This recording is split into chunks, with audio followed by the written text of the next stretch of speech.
Oke, bismillahirrahmanirrahim. Assalamualaikum warahmatullahi wabarakatuh, teman-teman.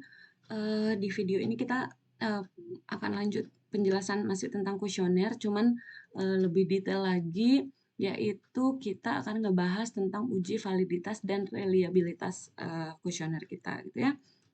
Jadi kemarin kita udah ngebahas gimana ngebikin kuesioner, ngebuatnya kayak gimana, sehingga posisinya teman-teman sekarang udah punya kuesionernya, dan langkah pertama yang harus dilakukan sebelum kuesioner itu dianalisis lebih lanjut hasilnya, itu adalah teman-teman harus melakukan pengujian instrumennya dulu. Tuh. Nah, di sini ada sedikit catatan.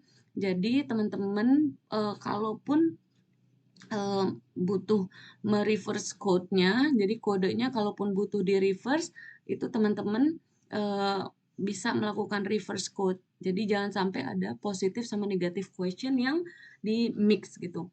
Maksudnya gimana sih? Kan kalau positif itu teman-teman punya kode 1 sampai 5, itu 5 yang positif banget. Nah, kalau di negatif berarti kan 1 sampai 5, 5-nya itu negatif banget, sehingga 5-nya di negatif banget itu adalah sama dengan satunya di positif banget tadi kan. Sehingga nanti di reverse code-nya ditukar, di switch. Jadi kalau di sini pertanyaan satu misalnya dia adalah pertanyaan positif, maka dia 1, 2, 3, 4, 5. Tapi pertanyaan 2 negatif, maka teman-teman ganti kodenya jadi 5, 4, 3, 2, 1 saat input ya. Saat input. Jadi bukan kuesionernya yang akan teman-teman ganti terus harus turun ambil ulang, nggak gitu, tapi saat nganalisisnya aja di reverse gitu. Sehingga kenapa sih harus positif negatifnya jangan di mix supaya gampang nanti waktu diuji korelasinya kita mau lihat yang positif aja gitu. Oke.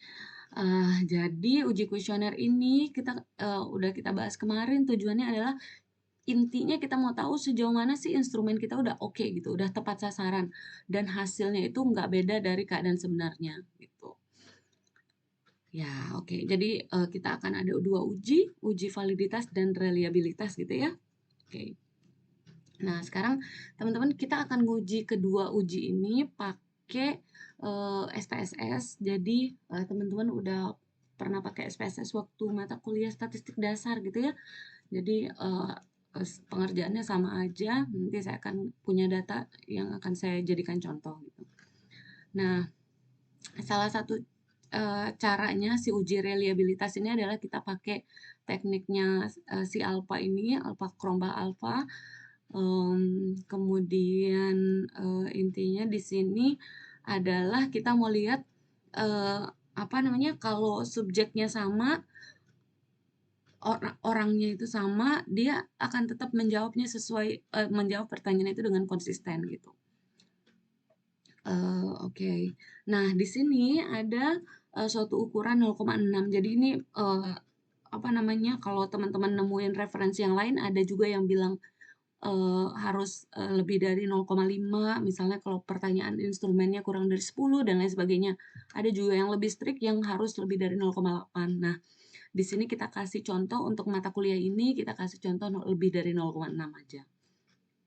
Oke, kalau udah oke dan artinya lebih dari 0,6 alpha Cronbach value-nya, nilainya, maka kita bisa bilang instrumen tersebut sudah reliable dan bisa analisis lebih lanjut. Nah, ini caranya kalau di SPSS. Jadi teman-teman bisa klik analyze, terus scale reliability analysis. Nanti bisa dibuat deskriptifnya scale if item deleted.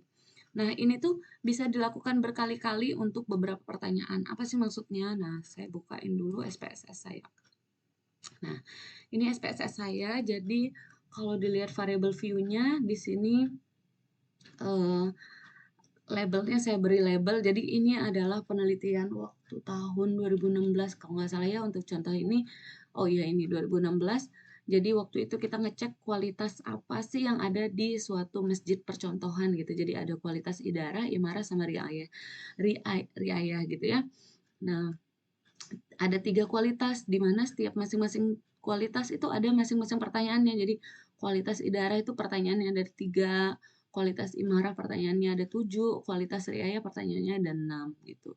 Maka di sini oh ya, di sini juga ada values labelnya. Jadi kalau diklik labelnya ini teman-teman, Jadi 0 itu adalah tidak ada tapi tidak berfungsi, ada dan aktif. Jadi ini negatif ke positif dan semuanya positive question.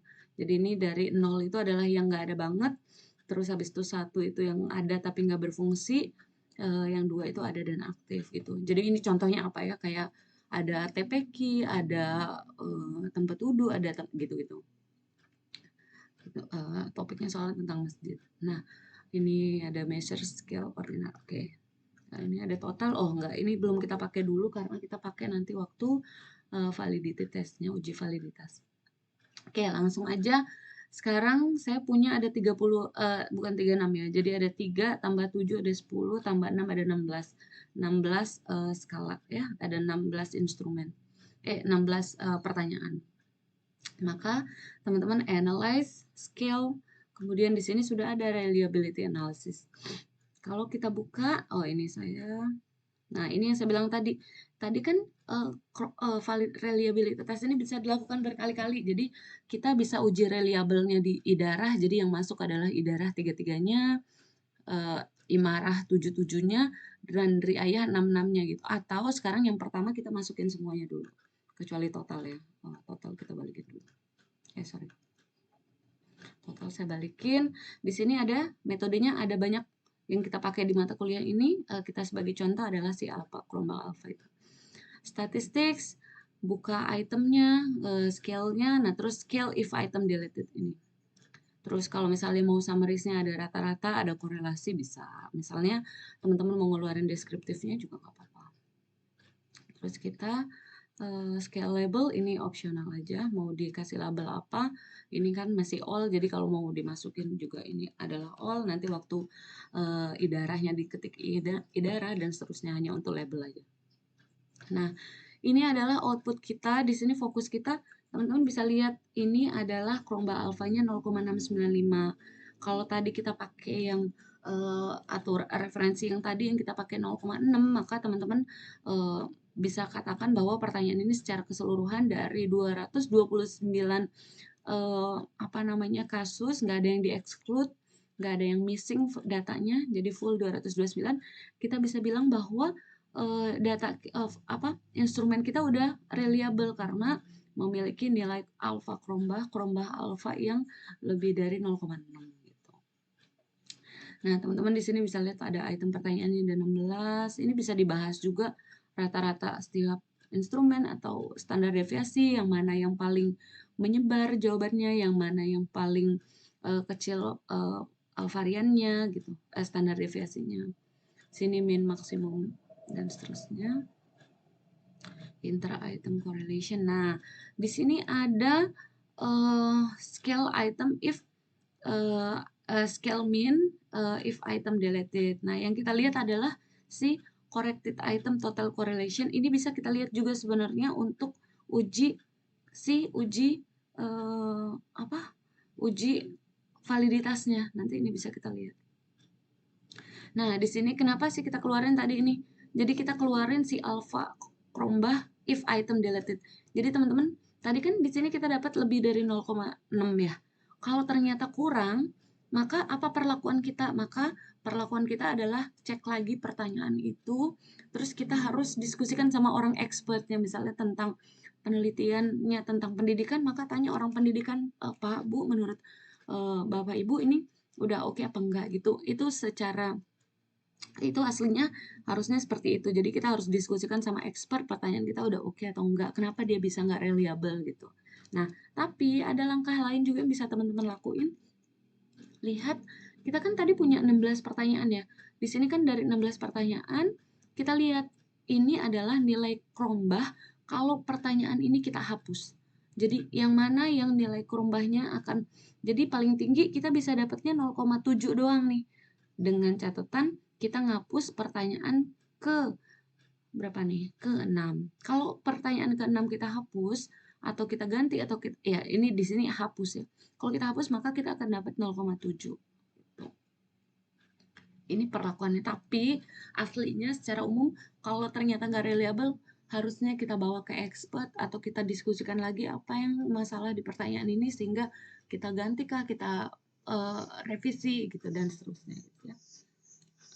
Oke, nah sekarang coba kita lihat analyze scale lagi reliability tadi ya.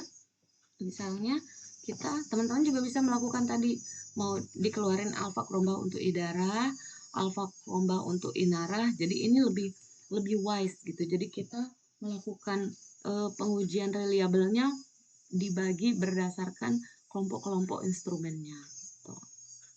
Oke, sekarang saya balik dulu ke datanya. Kita balik ke datanya, maka kalau tadi udah reliable gitu ya, asumsinya di data ini, maka kita harus melakukan pengujian yang selanjutnya yaitu validity test gitu. Nanti saya balik lagi sebenarnya di hasil Krombah tadi juga bisa dilihat. Oke, di sini teman-teman analyze, terus correlate, terus bivariate. Sebelum melakukan ini, teman-teman pastikan dulu teman-teman udah punya di ujungnya ini total. Kenapa? Kita balik lagi ke slide-nya. Jadi di sini kita mau ngecek seberapa valid kan ya kuesioner kita gitu. Nah, ukuran yang kita pakai nanti kita akan pakai product moment person, jadi korelasi person. Terus habis itu kita mau ngelihat gimana sih, kan person ini adalah ukuran korelasi ya.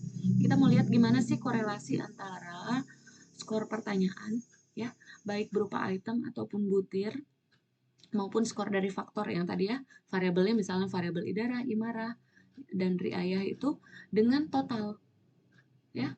Jadi kita bisa bilang dia korelasinya itu signifikan kalau kita bisa bilang dia valid kalau korelasinya signifikan.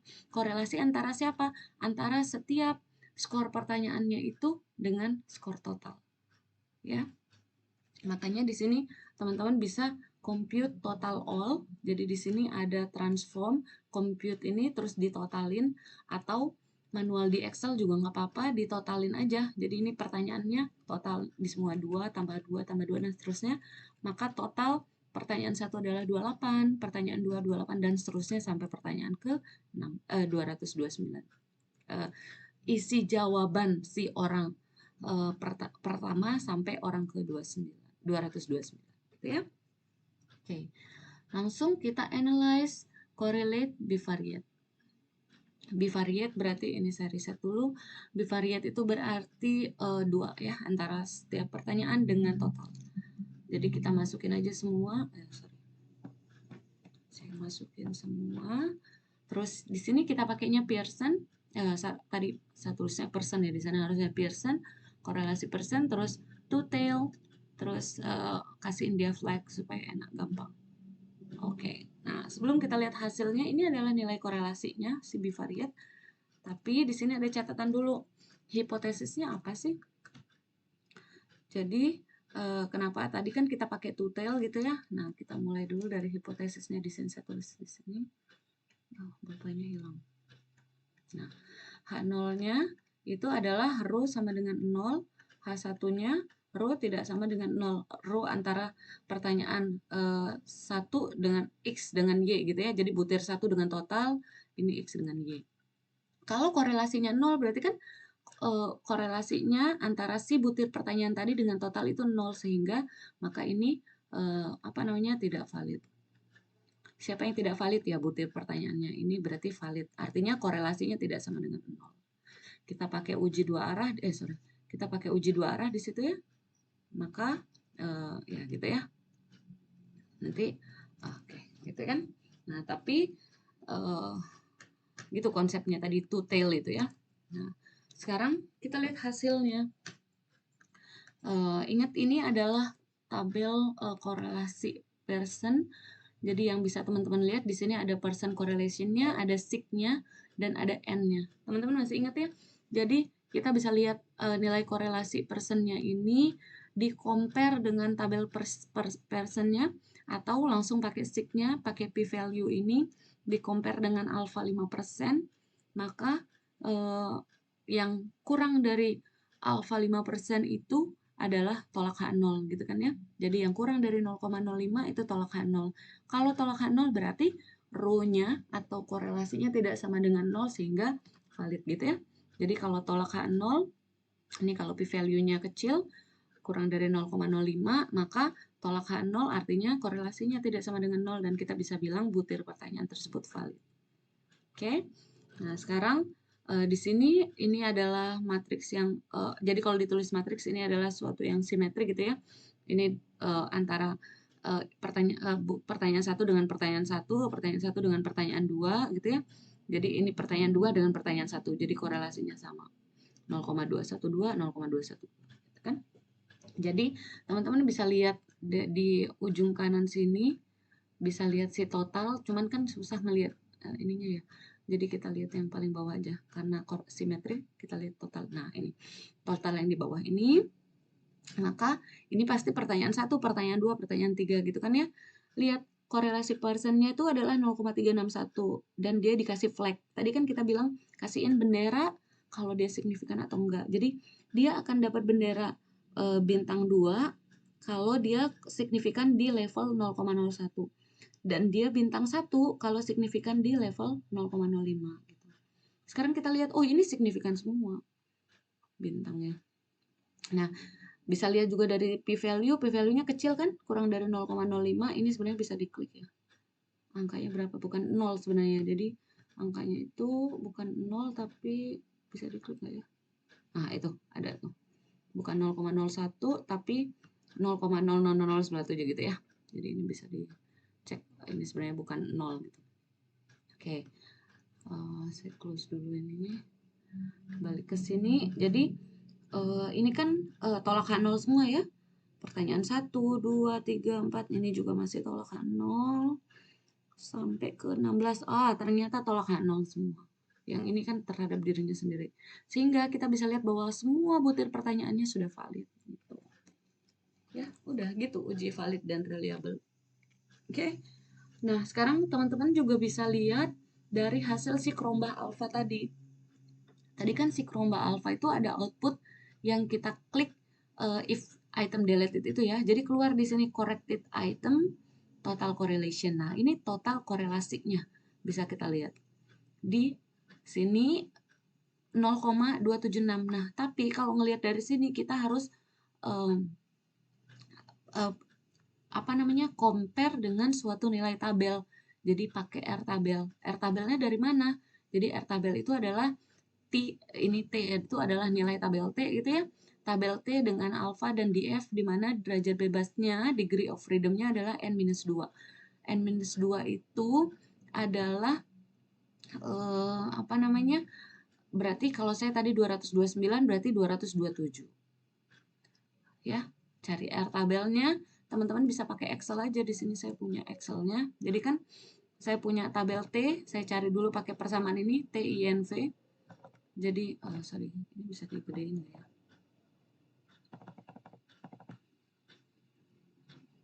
Oke.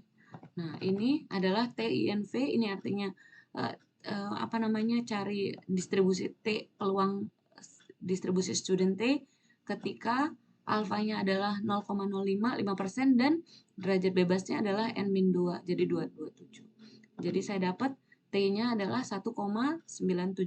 Terus tinggal dimasukin deh ke sini. 1,9705 dibagi akar 227 tambah 1,9705 dikuadratin. Dapatlah R-nya adalah ini. Jadi 19705 dibagi akar dari 227 tambah ini kuadrat. Sehingga saya dapat R-nya 0,1. 0,1297. Saya compare sekarang sama ini.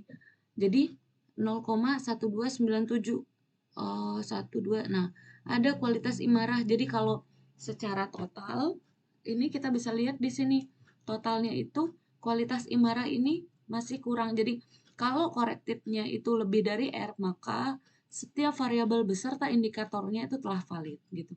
Kalau nggak valid, berarti dia kurang dari R tabel. R tabel kita kan tadi 0,12 ya.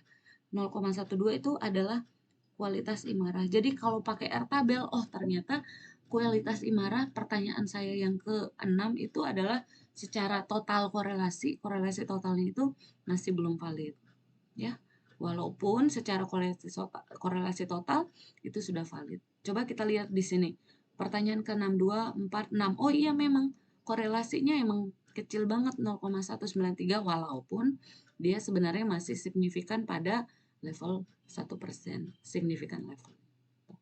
Sekarang kalau saya punya masalah kayak gini, apa yang harus saya lakukan? Oh, kalau saya orang awam, saya cek lagi pertanyaannya. Mungkin pertanyaan saya kurang, mmm, tegas, kurang lugas sehingga masih bikin ambigu, sehingga orang, apa namanya, eee, sehingga tadi, mmm, butir-butirnya itu masih belum valid. Jadi korelasi antara si pertanyaan jawaban, antara orang-orang ini kan kita punya jawaban orang-orang ya. Jadi kalau anggap ini tadi pertanyaannya, yang ketiga ya.